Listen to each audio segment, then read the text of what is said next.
Welcome into BMOC's Bet Buffet, where we bring big man on campus. You can find him on Twitter at Jeff Nadeau and break down 4 college football games, get his picks and his opinions on these games. Jeff, how you doing today, man? Good, Drew. How are you?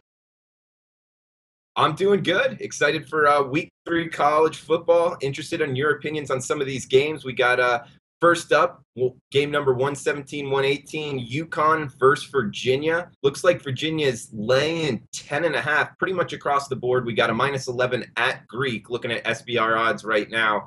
51.5 the total. Which way are you looking to bet this matchup? I'm actually going to look at the total here, Drew. I'm going to go under the total. I think it's just too high for these two teams. I think these are two teams that we accordingly always think that are low scoring, going to pound it out, kind of wear clock, and that's kind of what they are. I mean, we look at UConn, our first team here. They haven't played since August 31st. They've been off. They've had a couple weeks, really just kind of not playing football, and I think that's going to get them out here a little rusty. They're a football team that's not great offensively as it is. I think this is only going to hurt them. And playing right away out of the gate, 12 o'clock Eastern. I've discussed with you before, Drew. I'm not big into backing college kids to perform well and do big things at 12 o'clock in the afternoon. I know many of them do it, but it just for me, I'm not big into grabbing kids and saying, go out there and do things, go out and score touchdowns. A lot of these kids' body clocks, particularly at colleges like this, they're not upbeat as it is. They don't really score a ton of points in general. So for me, just the early start of Philly's going to throw them off a little bit,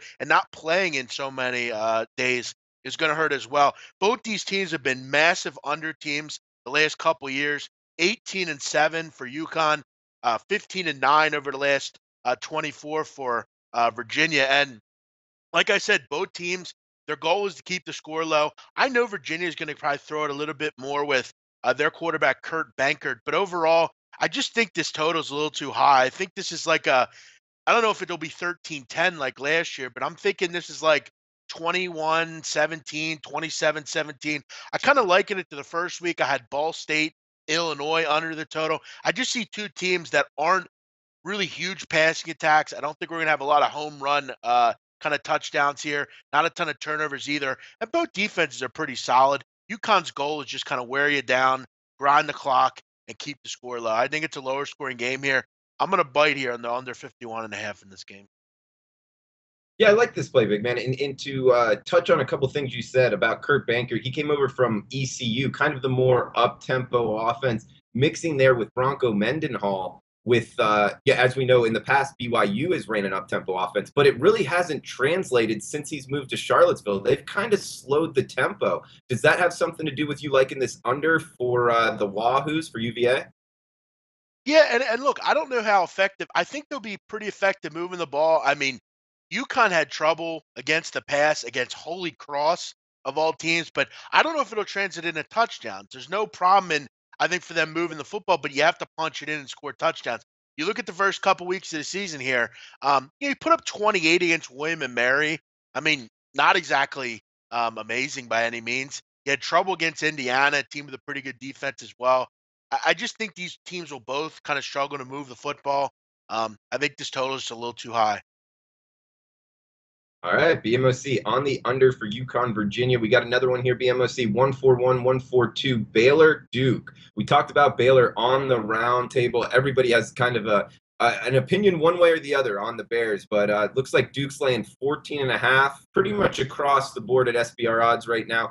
58.5 the total at most shops. We got a 59 popping up at Greek. Are you looking to bet the side or the total in this one, BMOC?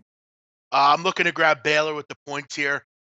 I just think this is a huge overreaction in week 3 here. You have two teams that have really gone in different directions. You have Duke, a team off a huge win against the Northwestern Wildcats. Daniel Jones was fantastic. Now you come back here off that huge win and face a team in Baylor who is probably at the lowest point of any team in the country right now. I don't think anyone thought they would not only not cover in weeks 1 and 2, but lose outright to Liberty and to UTSA. The good thing here is that I like Matt Rule has really come under fire with this program. He hasn't had them prepared. You're going on the road here, which for most teams is not a big plus. I think in this spot it is. First 2 games for Baylor were at home. They have a lot going on at that campus. I think for them to get out of Waco is good. I think they're going to move into Duke here and really kind of face a team that I think is a little too high on themselves. We're seeing a massive overreaction. I mean, Baylor was 16, 17-point favorites. Now they're a 2-touchdown underdog. I really just think with this number, I think we're overreacting with Baylor a little bit. They still get a ton of good athletes. They're going with 9 new starters. Matt Rules basically said, look, you guys aren't playing well. You don't want to play well. You're going to get benched. We're going to bring kids in that are ready to go. And I think Zach Smith's going to run this offense a little bit better than a new Solomon has. One thing I do take out of Baylor's loss in week 2, the one caveat that I did like, they only gave up 17 points, which after the first week was impressive. They gave up a ton of passing yards. They really came back against Dalton Sturm and UTSA with a good defensive performance. They just couldn't get on the same page offensively and score some points. I think in this game, they're out of Waco. I think they take this as kind of a real kind of spot to say, you know what, we have to get a win. I don't know if they're going to get a win here. I wouldn't be surprised to see them get a win. I think Duke's just a little too fat after that win against Northwestern. And I liken it, Drew, to last week. Middle Tennessee was in a very similar spot. Bad performance. They weren't getting a lot of respect in at Syracuse. Went on the road and got an outright win. I'm not calling for the outright win here, but I'm not saying that I don't think they're going to easily hang within the 2 touchdowns. I think this is a closer game than people think. Duke should win, but how will they handle off such a big win? Give me Baylor plus 14.5 here. Yeah, you get that extra, the extra hook with the Bears. So BMOC liking Baylor there. BMOC, let's move to the Southeastern Conference in one of the best college football rivalries of the late 90s, early 2000s. We got game number 165, the Tennessee Volunteers traveling from Knoxville down to Gainesville, Florida to take on the Florida Gators, laying 4.5, 49.5 the total. You can grab a 49 at Bet Online if you're looking to go towards the over. Is that how you're looking to bet this, BMOC? No, I'm actually looking to take a side here. I'm looking to take Tennessee with the points. I think, I think people are starting to agree with me. This one's got bet down to 4.5. It was at 5.5. But yeah, I think overall, I'm just not really interested in laying points to Florida right now. They're off of a week off, which I want to talk about that for a second. You look at last week, Tennessee off of that game against Georgia Tech, played Indiana State, and for me, I don't care that they played Indiana State. One thing I do know is it was a game where they could play against another team, kind of like an exhibition in a way. Florida didn't have that last week. They were off. They didn't play Northern Kentucky. That means they sat around and didn't play anyone. I feel like that's a little bit of an advantage here for Tennessee. They were able to keep their schedule, keep their practice schedule going. I'm looking to not only bet against teams like this, but I'm looking to bet against Florida for the near future. All the players that they lost to suspension, a word out of Tallahassee is they're not going to be into this game either. No Jordan Scarlett, no Callaway, no depth with the rest of the 8 guys that aren't in there. I think that's big for them. I don't think they can move the ball effectively. Felipe Franks made it clear he had trouble doing that. Throwing in Malik Zaire really threw off any kind of semblance you did have. And look, I just don't really see a situation where this game's not close. I don't think Florida, even with everyone in there, is a very good football team. And when you're taking out the 2 best offensive weapons you have, I like Tennessee. This game has lost its luster, Drew. I heard you mention that, in the past this was a huge game. You're right. But anymore it's not. The one concern I have for Tennessee, do they have enough playmakers? But like I said, I do like Dormany kind of getting a game under his belt last week to kind of you get some confidence. John Kelly, I really like it running back. I don't think this is going to be a pretty game by any means, but I think Tennessee can win this football game. I wouldn't be surprised. I think it's like a 23-17 type of game. I actually think Tennessee's going to win, but I'll take the 4.5 points in my back pocket. I think this is a field goal game or less either way. I like that pick, BMOC, taking the Vols plus the points there in the SEC matchup.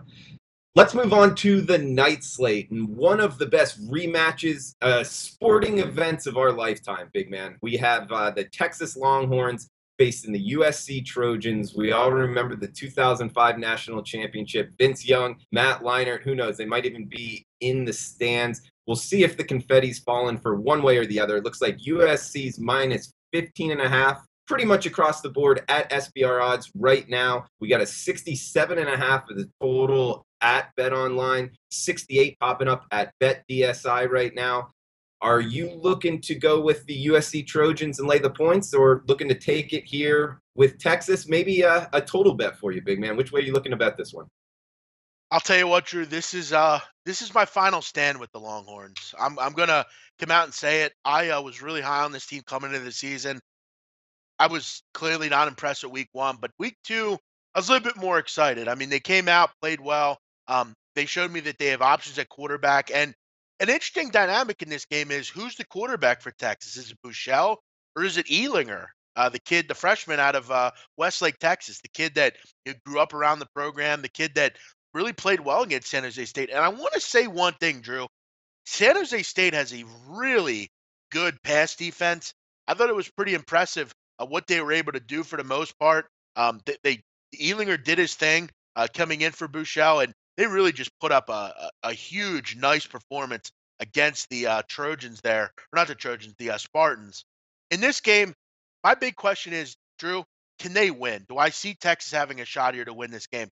I think it would be a monumental thing for Tom Herman to reel this program in and go in and win. I'm not saying they're going to do that, but I really believe they can hang within 15 points here. I think this is too many points to give to a Texas team that has a ton of talent, and they know what the line is. They know that they're disrespected and underdog in this game.